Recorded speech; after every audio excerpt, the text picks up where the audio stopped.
Hey folks, today is Friday, April 2nd, 2021. As usual, my name is Jake Baldino, here to talk about all the video game news that has been going on this week. We have a lot to get you guys caught up on, so let's just jump in. But the first thing is actually just something cool we wanted to show you. We used to do this a lot more on the show, but we wanted to highlight some really cool user-created stuff. This is by BadRobo, who I believe we've highlighted in the past before. If you want to check this whole thing out, it's linked in the description, but this is just an incredible creation in Dreams.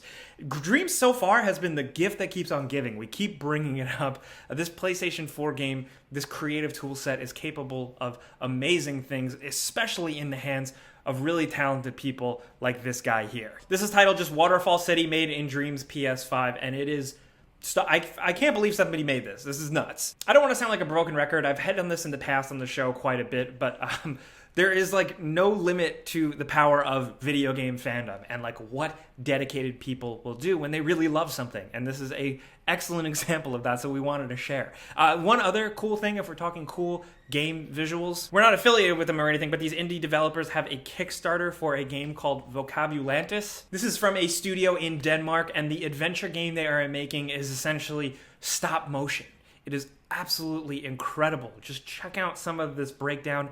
We link it all in the description if you want to check it out. It just looks really stunning. We don't see enough games that attempt these types of visual styles, and as someone who grew up in the 90s watching those 90s and 80s stop motion claymation type of things, I just love to see this. Now, next over in some other news, let's move on to some inside baseball, some game industry news.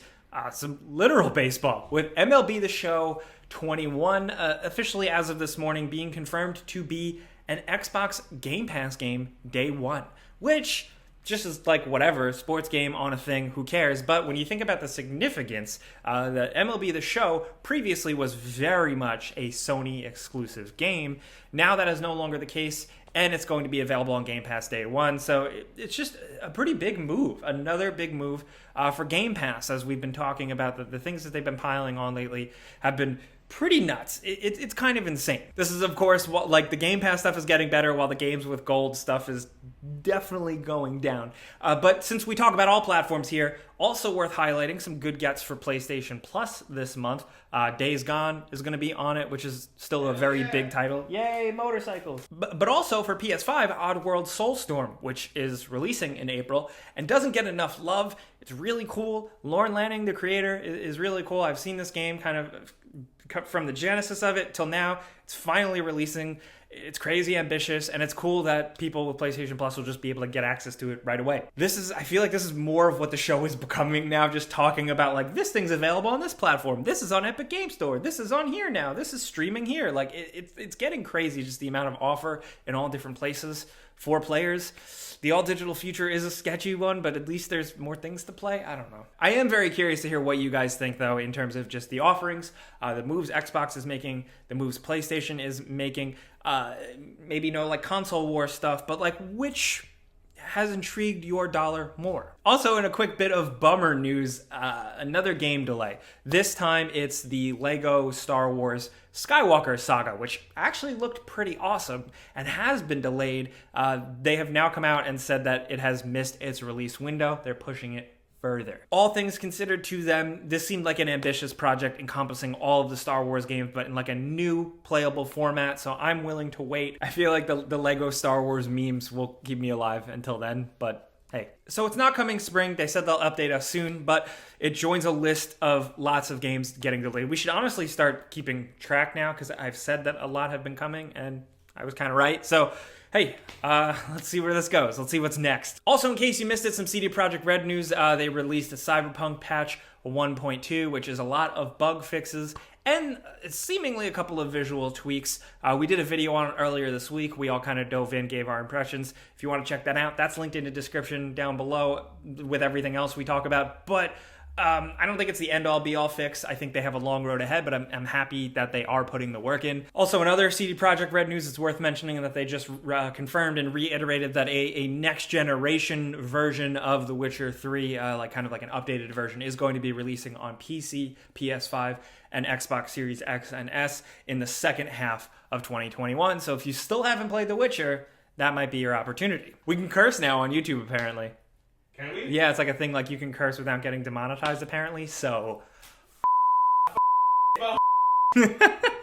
Next up, this episode is brought to you by nothing. Me. Yeah, no, not you. What? Me. No, us.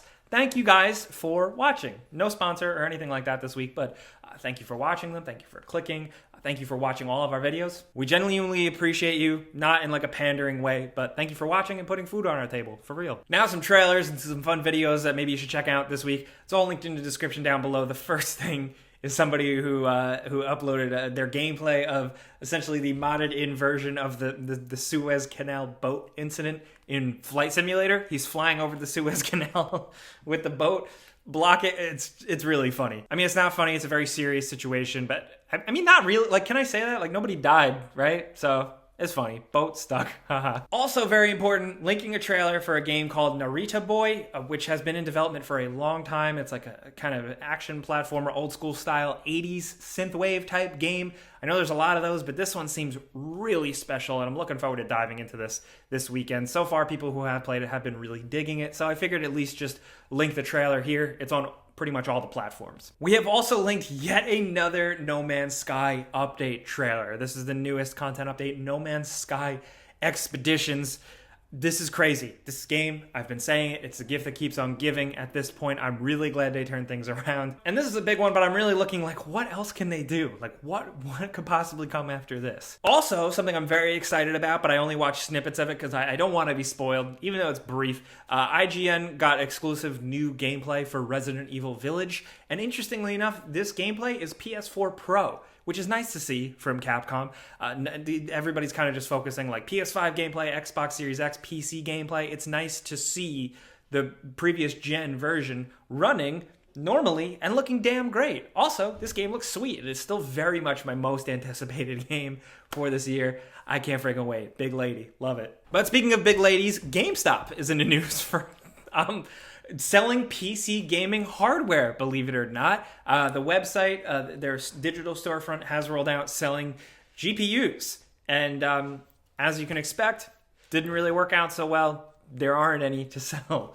It was just kind of funny to point this out. I will say that now if you are still in the hunt for like an RTX 30 series card or something like that, they're very hard to find. Now you have one more website to refresh and hope maybe something pops up on, even though GameStop can kind of suck at times. If the ends justify the means and you'll do whatever it takes to get a 30 series card, I get it, dude. Now you know. Now in some other news I was excited to see this morning. It's mobile news, but you might find it interesting. The Oregon Trail is back. And it's kind of like redesigned for the modern age. This is seemingly right now exclusive to Apple Arcade. So if you have iOS devices, which is a little bit unfortunate as an Android user, but Apple Arcade announced a bunch of new games coming to the subscription service. And one of them is this new, very cool looking Oregon Trail. Now, it's worth pointing out that Gameloft made this. They also made some really crappy ones a couple years ago that were just kind of like, it felt like mobile garbage. I hate using that word, but that's what it was like. This seems very much like a revitalization of the original game that a lot of us grew up playing, and I thought it was cool and nostalgic, and I just wanted to share because it didn't really make headlines, but I thought it was pretty sweet. I remember not having a computer and wanting to get to school or to get to a computer lab and pay money to go and play a game like this on like an old-ass Gateway computer. But anyway, enough of that trip down memory lane. That's all the gaming news we have time to talk about this week. We got to run. We got to work on more videos for Outriders. If you're playing that this weekend, let us know. Like I said, I recommended a lot of stuff, so I want to hear from you guys in the comments. Number one, what are you playing this weekend? We always appreciate hearing that just for feedback, for tailoring future videos, but also of the news. What do you think, man? Especially with like the services wars, GamePass getting this crazy stuff, PlayStation losing this or PlayStation getting that. What do you think is going to happen next? It's crazy. Are these things going to get more expensive? Are the windows going to get shorter? I don't know. What do you think of all the trailers and stuff we linked down in the description? Just let us know anything you're thinking about the gaming news that happened this week down in the comments. We'll be down there as much as possible. Things get a little crazy though, so if you ever want to yell at me directly, find me on Twitter and Instagram at Jake Baldino or on my other YouTube channel, youtube.com/Jake Baldino. But thank you guys for coming around here, helping us get caught up with the news. If you learned something or we helped you out, clicking the like button helps us. We would really appreciate that. Thank you. And if you're new, consider subscribing, hitting that notification bell because we put out videos every single day. But as always, thanks for watching. We'll see you guys next time. Pizza's on me.